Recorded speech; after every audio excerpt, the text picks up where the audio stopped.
मीरवा गोचाणी में ख़बर आवाज़ शेयर कंदासीं। मीरवा गोचाणी जे ॻोठ हाजी परियो खान कोराई में बरसाती पानी निकाल न थियण ख़िलाफ़ एहतिजाजी मुज़ाहिरो करे धरणो हंयो आहे। रहवासियुनि मीर प्रकाश रोड ते धरणो हणी रोड ब्लॉक करे छॾियो। ट्रैफ़िक मुअतल थी वई आहे। रहवासियुनि जो चवणु हो त बरसात जो पानी न निकिरण सबबि घर किरी पिया आहिनि। ख़बर आवाज़ सां मीरवा गोचाणी मां शेयर कई पिया। मीरवा गोचाणी जे ॻोठ हाजी खान कोराई में बरसाती पानी निकाल न थियण ख़िलाफ़ एहतिजाजी मुज़ाहिरो करे धरणो हंयो आहे।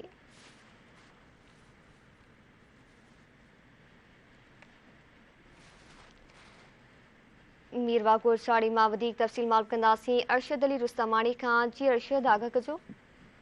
जी तव्हांखे ॿुधाईंदा हलूं, ही मीरवा गोचाणी लॻ जेको आहे ही ॻोठ आहे पंहिंजो हाजी परियो खान कोराई। हिते जेको ॻोठाणा आहे न उहो बरसाती पाणी निकाल न थियण ऐं इमदादी राशन जेको आहे न मिलण ख़िलाफ़ जेको आहे अलाबा शुगर मिल जेको भरिसां मेन रोड जेको मीरपुर खां ऐं मिठी खे जेको मिलाए थो उन ते हिननि जेको धरणो हंयो आहे।